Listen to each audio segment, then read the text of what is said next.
Over the years, many fatal illnesses have been overcome, many human weaknesses rendered obsolete, and the life expectancy of humans has increased significantly. This is all good news for you, for me, and all of humanity.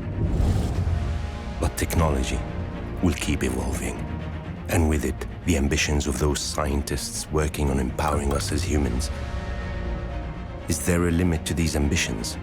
Is it possible that with such ambition and technology we are going to be humans with superpowers? Will we still be human? And are there hidden intentions behind the movement they call transhumanism?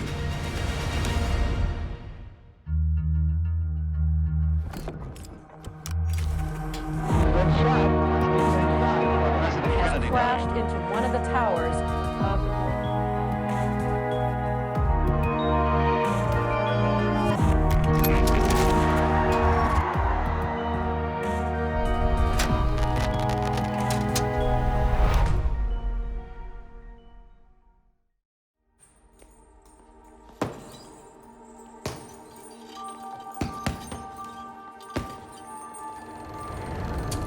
I once broke my hand as a child while playing. On my way to the hospital, I imagined having it replaced with a bionic hand. I must have seen it in a movie and thought it looked cool. I went back home that day unfulfilled, with just plaster on my hand.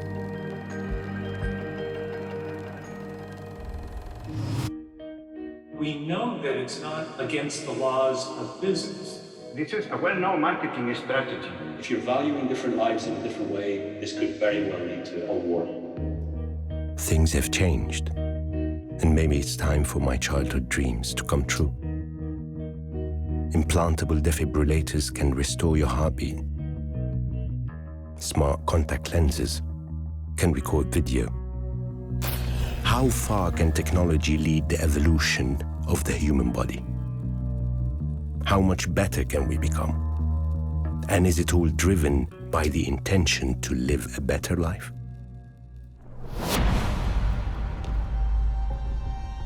I've always believed in endurance and the power of will. No pain, no gain, as they say. Life has taught me that the only way to improve is through exerting effort. Is that still true? Maybe what I believed all my life is now obsolete. It is already outdated by today's scientific advances.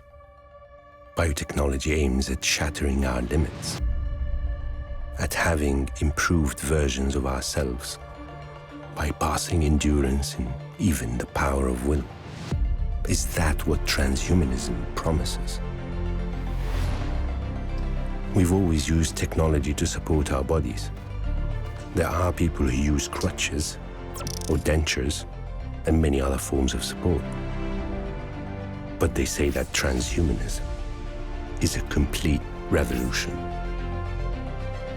But is it something that can make our lives better? The best way to know is to talk to someone who has gone through this process in person. In my research, I found Rob Spence. He's a filmmaker who is blind in one eye, and 9 years ago, he replaced his eye with a video camera. Hi, Rob. Thank you very much for taking the time to talk to me. My pleasure. What is transhumanism for you? For me, transhumanism is a term that journalists and academics have come up with. I guess I'm a transhumanist, but what it means is people that add technology to their bodies. Can you tell me why did you decide to install a camera inside your eye? I had an accident with a shotgun when I was 9. By the time I turned 30, the doctor said you should remove your eye. But by that time, I had become a filmmaker. I just thought, why don't I call some engineers and see if I could put a camera in there. How do you think we can use technology to make our bodies better? I know a lot of people who've added technology to their bodies, and for many people, it's because they lost a part of their body. I think in general, the main way technology will join the body is stuff like this, like your phone. But a phone is a powerful computer, and it just keeps coming closer to the body. Elon Musk, for example, is looking at ways to add a neural lace to the brain. And he, in fact, says that using your thumbs all the time is barbaric. Do you believe that this will be the future? We will become a hybrid between organic beings and technology? Yeah, artificial intelligence and human beings are destined to join. There's a whole idea that you can become more than human. I'm a guy who lost his eye, and I wanted a cool eye camera. That's where I'm coming from. But before, I felt like just a guy who lost his eye. Now that I have an eye camera, I feel a bit cooler. I feel nicer. I feel better. I feel more technological. I used to read a lot of comics, and I would see these guys with glowing red eyes. I have a glowing red eye now. So I'm happy. I'm a homo excelsior. Rob Spencer's experience in transhumanism makes sense. Something in his body stopped working, so he exchanged it with something artificial. But this is not the only drive behind transhumanism. What about improving organs that function without problems?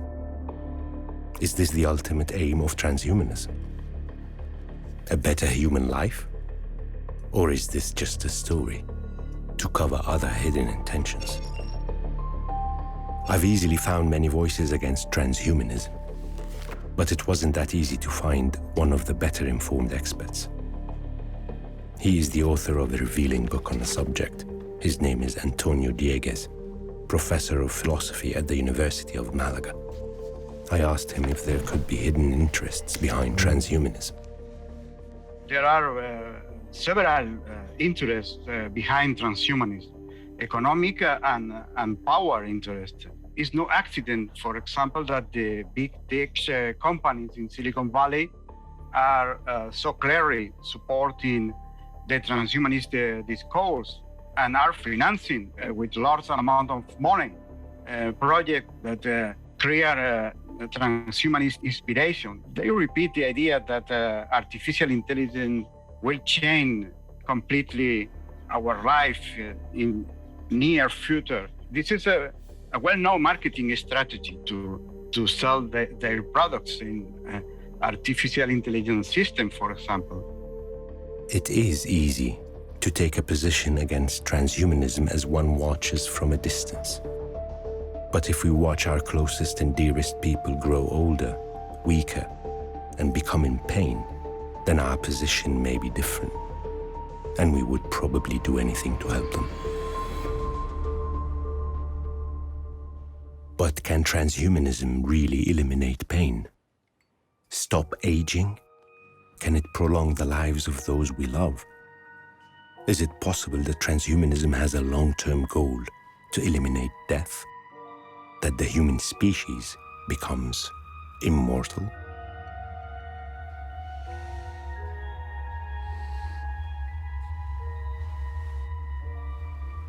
I've found that Better Humans is the world's first specifically transhumanist biomedical research organization. They focus on the effects of aging, and its president, James Clement, can tell me all about it. Hi, James. Thank you for talking to me. Nice to see you. I wanted to ask you, what is transhumanism? Transhumanism is really the idea that you can use these so-called exponential technologies like nanotechnology, biotechnology, information science, artificial intelligence, and cognitive science or neuroscience to allow humans to exceed our evolved genetics. So, are we trying to make our lives easier, or are we trying to reach immortality?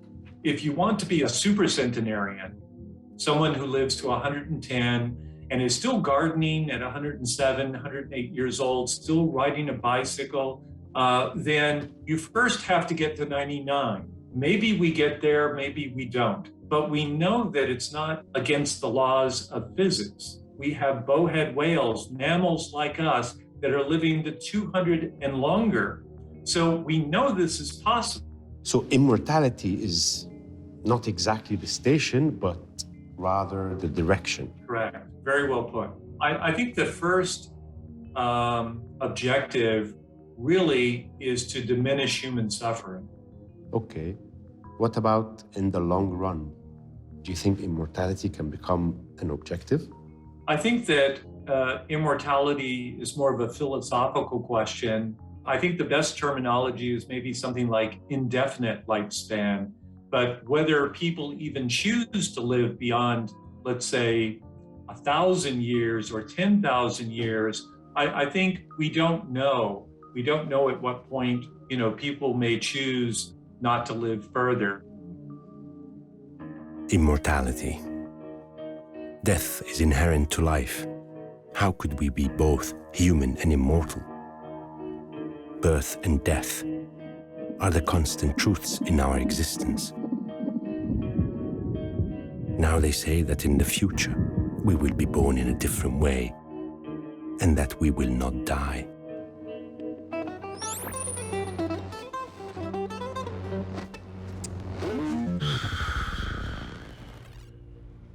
By the way, this isn't just an expensive toy.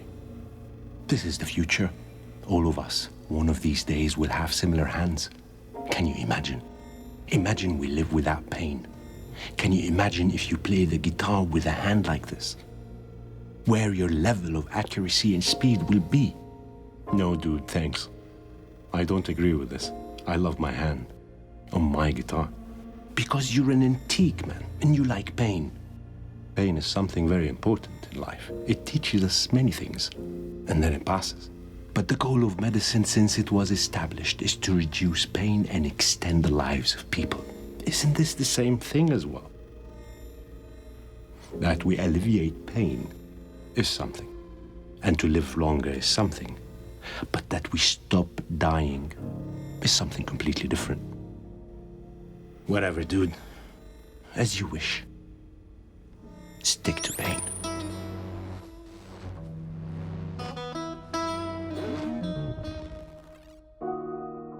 There's a folk proverb that says, "May God grant you eternal life." I never thought that one day this would be so literal. Is science aspiring to divine powers? In our culture and history, we learn stories which tell us that every time people tried to play God, they were demolished by God. Like Pharaoh with Moses, Atlantis, and the people of Ad, and many other tales. Do we really want this? What does it morally imply? I need to find someone of a different background. Tamim Mubayyad is the person to speak to. أهلاً أستاذ تميم. متشكر إن حضرتك قبلت الدعوة ومش هاخد من وقت حضرتك كتير. Amr, it's an honor to speak to you. أنا عندي سؤال بخصوص الترانسهيومانيزم أو اللي بيسموه ما بعد الإنسانية. ما هي المشاكل الأخلاقية التي تنتج عن الترانسهيومانيزم؟ You know, it's one of the key questions for this whole debate. Issues like autonomy. Well, it begins maybe with the parents making decisions about the physical makeup of the child, maybe even the state at some stage coming in and making decisions about the genetic makeup of its citizens. There's also issues of justice. There's a scholar called Musa Ferber, and he talks about there being a nano divide, i.e. a divide in access to nanotechnologies. Another interesting concept from Jürgen Habermas. He makes a differentiation between what's grown and what's made. And I think that's key to the human condition. We're supposed to struggle with things. We're supposed to overcome challenges. We're supposed to be challenged. طيب من وجهة نظر دينية إسلامية تحديداً، إيه هي مشاكل الترانسهيومانيزم؟ One of the concerns from an Islamic perspective is the idea that comes from Nick Bostrom. He talks about humanity being a half-baked creation. In the Quran, there's this idea that we have the potential to be so high, but we also have the potential to go low. And that's part of the divine plan, is that we have the choice. I think what transhumanists want to do is they want to take that away. I think from maybe looking at the Islamic idea of jihad and nafs, i.e. struggling against the self, challenging the self, battling against the self. As we all know, that's a lifelong journey. And sometimes we do well and sometimes we don't, but we learn from it. Transhumanism, I guess, is looking to bypass all of that. حضرتك في ناس بتقول إن الترانسهيومانيزم بيحط جوهر الإنسانية في خطر. هل حضرتك موافق على الكلام ده؟ Transhumanism is probably one of the fruits of the Enlightenment. And another one of the fruits of the Enlightenment that came, in the Western world is utilitarian ethics, where essentially you can value the harm and you can value the good and you make the decision of what brings about the most good for the most amount of people. But if you dig a little bit deeper, what you do then off the back of that is you can value human life. And you could, in theory, say one human life is worth more than another human life. If you're valuing different lives in a different way, it's very easy to see how somebody who's quote unquote genetically enhanced is worth more than somebody who isn't. Some thinkers say that this could very well lead to a war.